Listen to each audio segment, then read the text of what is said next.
How's it going, everyone? It is Nick at Nighttime, my weekly non-spoiler comic book review show. I got my books read this week. I'm going to tell you what I thought about them. What was my pick of the week? You'll find out next. Stick around.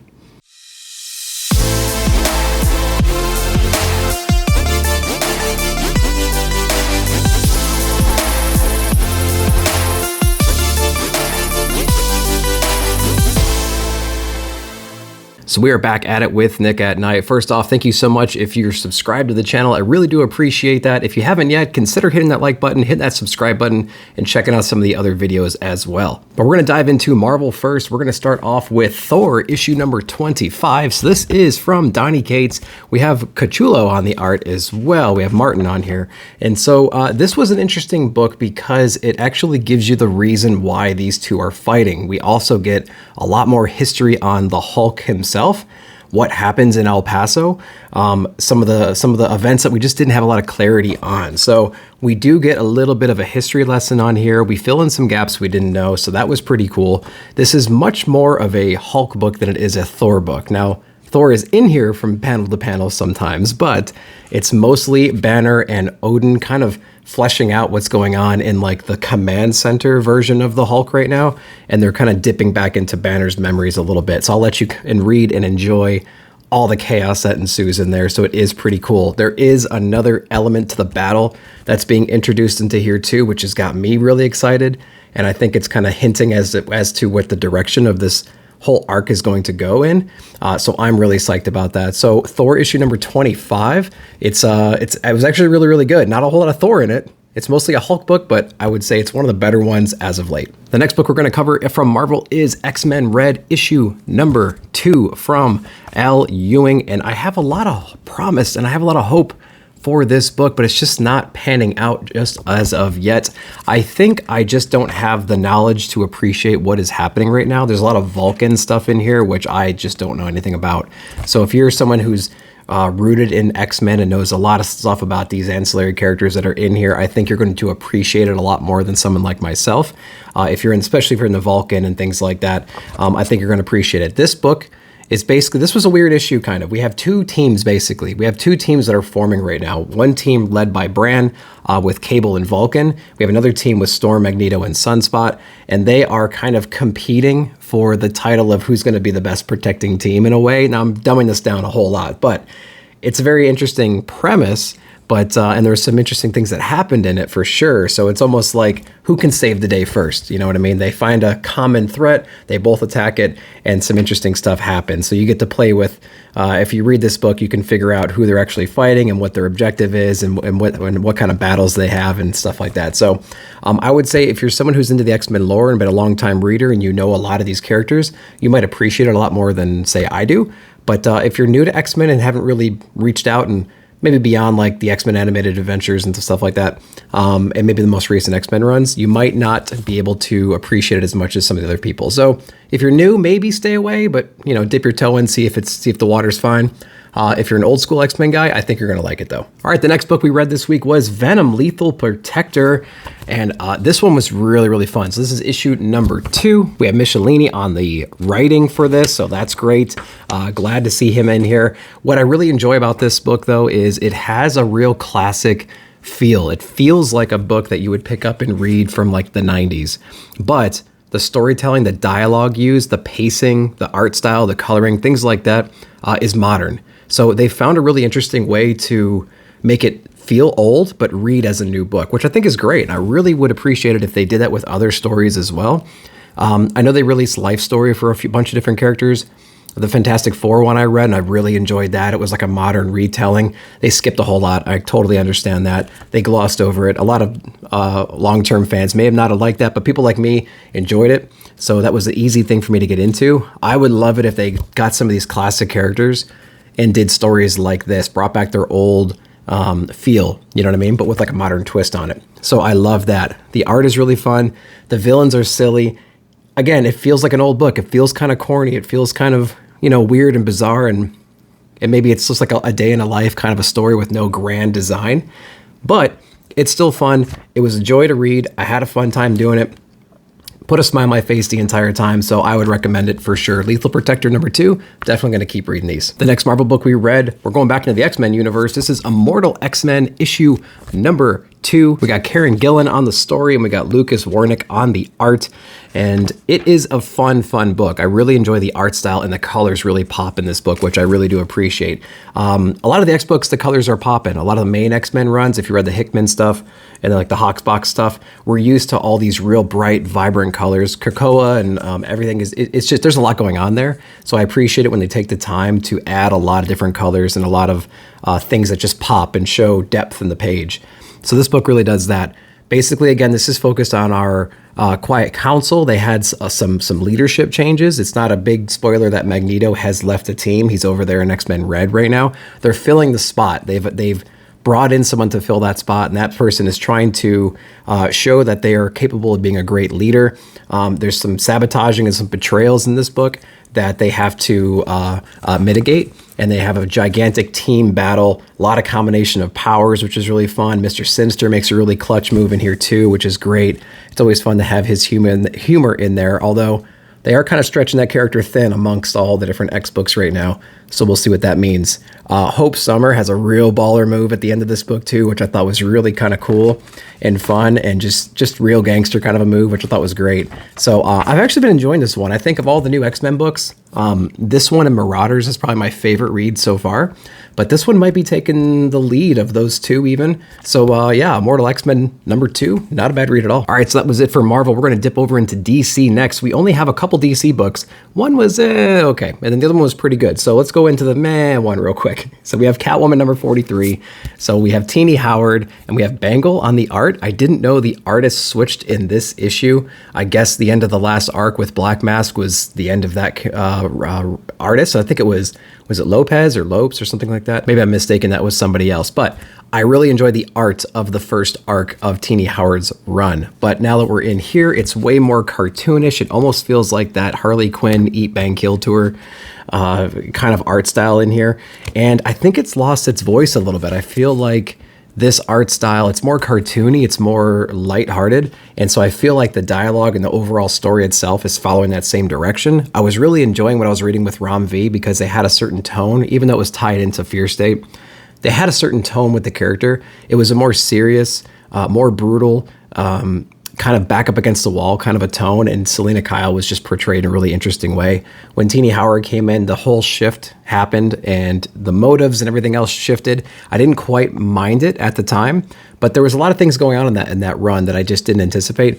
And some things they would introduce and then completely abandon, like this new character that just brought in, the Man in White, the White Knight. So yeah, I don't know. I don't know. This story, there was something about the story though that was just kind of charming though. It kind of went from being a real serious book to some kind of lighthearted, fun kind of book. And I think that's what just happens when Harley's introduced. She always brings this level of just humor and fun into the books. And so, man, I don't know.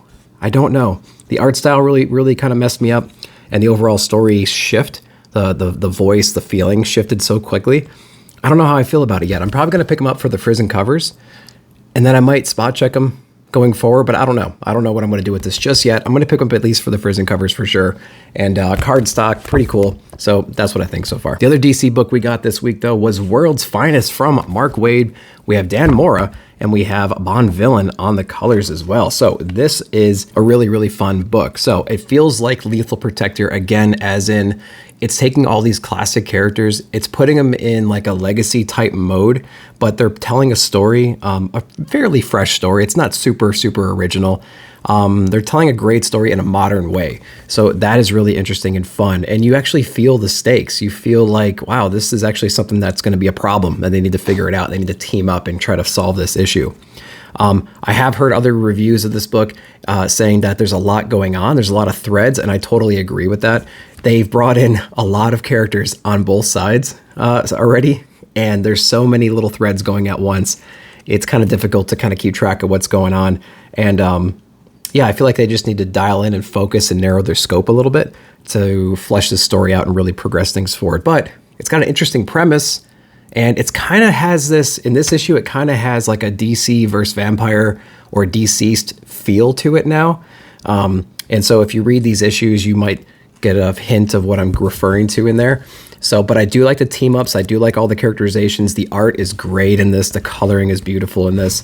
So that is awesome. We also have a Digibitakar on the letters. So, you know, that's going to be top notch as well. So there's just a lot of cool, fun things going on in this book, although there's a lot of things going on in this book. So if you can kind of handle everything that's going on, I think you're going to really enjoy this. There's some humor in here. There's lots of action, beautiful coloring. I think the story is interesting. Not super original, but it's still fun. I would check it out if you're a DC fan. So that was it with DC and Marvel. We're going to hop over to indies next. And a new #1 that came out from Image Comics is I Hate This Place. Now this is written by Kyle Starks, art by Toplin and Lee Lowridge. So this book kind of came out of nowhere. I didn't know anything about it. In fact, the explicit title is what kind of got my attention when I first started looking at this. It's F This Place.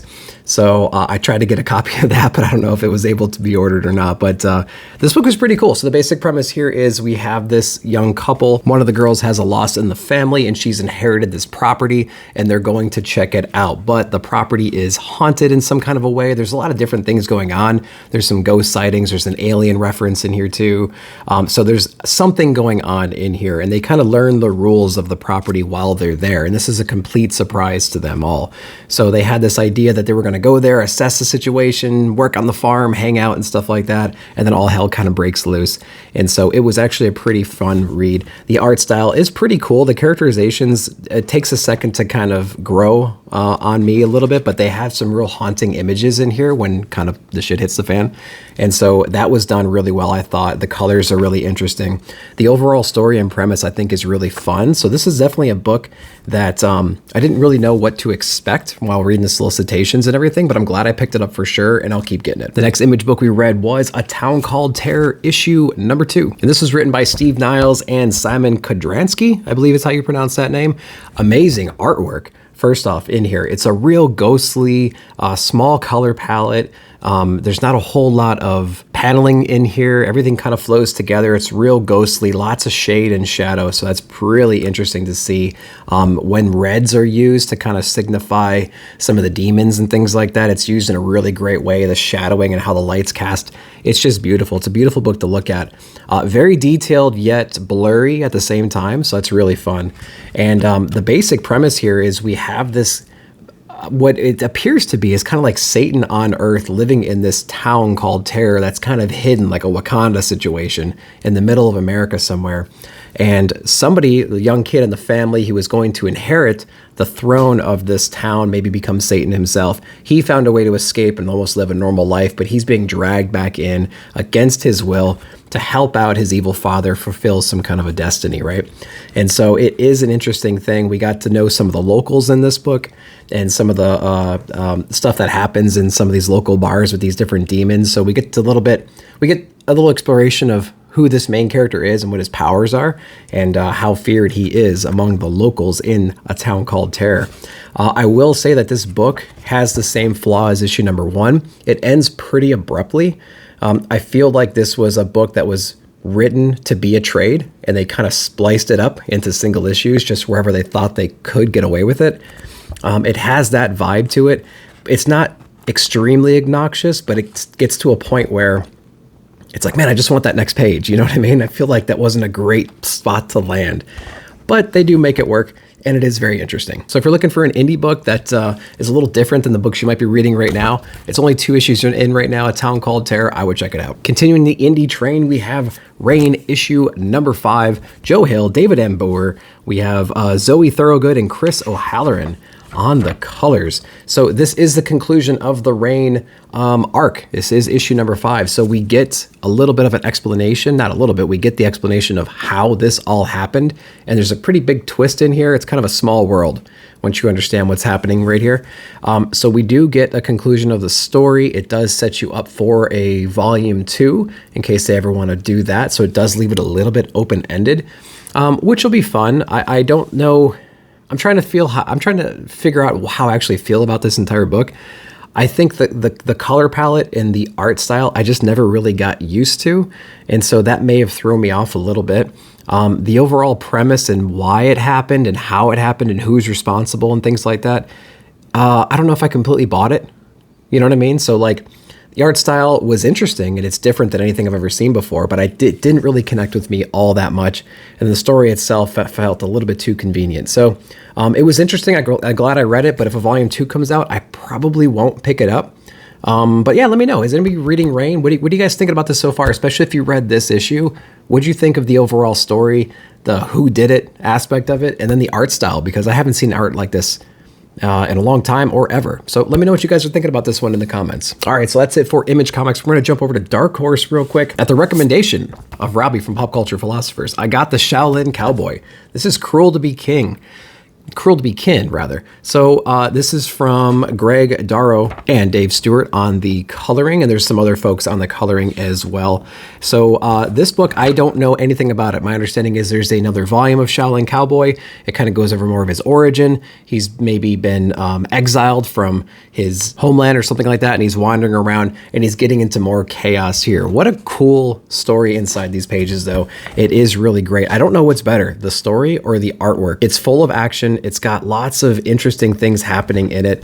So the basic premise here is we have our Shaolin Cowboy kind of wandering the desert all alone. He becomes friends with this little baby lizard who's under attack by his father, and they kind of travel through the desert, and they get into all kinds of trouble meeting all these different characters, and it is absolutely insane. So if you're looking for something that is really done well art-wise and coloring-wise with a real interesting story, great dialogue, and tons of action, I would highly recommend Shaolin Cowboy. It's a really, really fun book. And it's got like this fantasy over-the-top element to it too, with some of the characters they run into. So I love that a whole lot. It looks like it's set way into the future as well, because there's a lot of like broken down, polluted areas inside of this desert.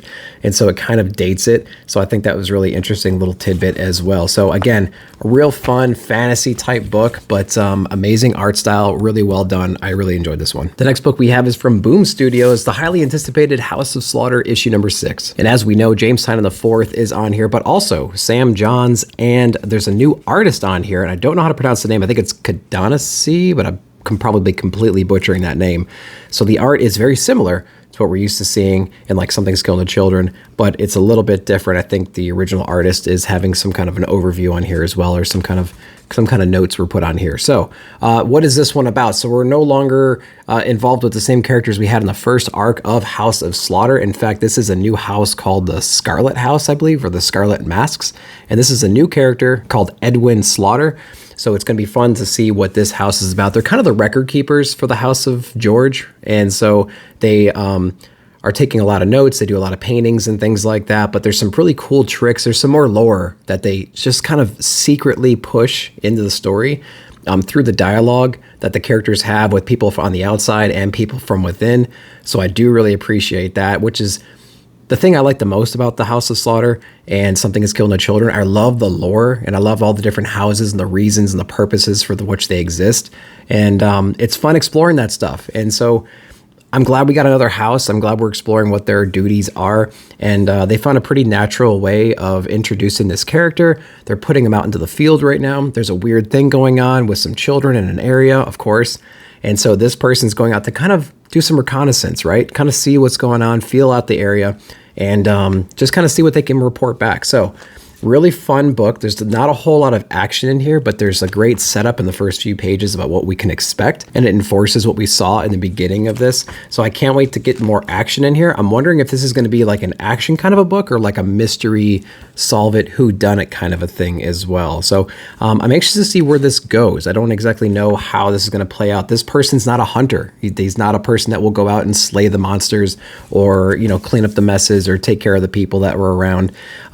We do play more with the idea that the more people believe in the monster, the better the odds the monster will exist and you know, take out some more people. So there's like a little Department of Truth hidden in here. And that was actually a fact that I forgot about in Something's Killing the Children. And I think that's exactly why, obviously, why the children are more susceptible to this, because the rumor mill starts a little quicker, fear is escalated. And so that's why we get into these positions. So we're reminded of that concept in this book, which I think is pretty cool. Nice little refresher, because it's been a while since I read the original couple arcs of Something's Killing the Children. Art style is fun. I like the character so far. I like the new house. I like what they're doing. So I hope they keep up the pace with this second arc of House of Slaughter. And the last book I read was from Red 5. It's actually a book that came in a little bit late, and there's only 3 issues of this, if I remember correctly, and the next 2 are TBD as far as release dates. So it's got me a little worried because I actually like this book a lot. It was 78 miles per hour. It actually came out a few weeks ago, if I'm not mistaken, and it's from Montella and Era. So I don't know either of the writers or the artists in here, but it is a really cool story. So it is a story with like a seed of politicalness inside of it with global warming and stuff, but it's not something that's going to shove it down your throat and say that, oh, you know, why did we do this? Why did we do this kind of a thing? So it's an interesting concept where we developed a way to presumably fix global warming, and it kind of reversed on us and made it a whole lot worse. And within minutes, everything went from normal temperature to 900 degrees, and it ended up wiping out most of the life on the planet. Now, there was a few people who survived, and they found really interesting ways to survive. And the main way to survive right now is to stay in the darkness. So you have to kind of follow the earth, follow the rotation of the earth to make sure you're not in the sun's path, or else you will be pretty much instantly vaporized. So it's got a little bit of like Noctera in it because, you know, a lot of people were wiped out. Some big catastrophic event happened and people are adapting to the new ways. And then it's got like a Chronicles of Riddick prison planet kind of a thing going on where, you know, people only go out at the dark and they have venting systems and things like that. It's like an escapable planet. And if you're caught out in it, you just kind of dust away. So it's a pretty cool thing. I like the setup. I like the reason why we're in this situation. I think it was pretty natural, and I just totally bought it. So, which is pretty cool. There's a little bit of character interaction in here, and the character interaction that we get is really fun. There's not a lot of relationship building. We meet a couple people, but it's not really focusing on anybody kind of just yet.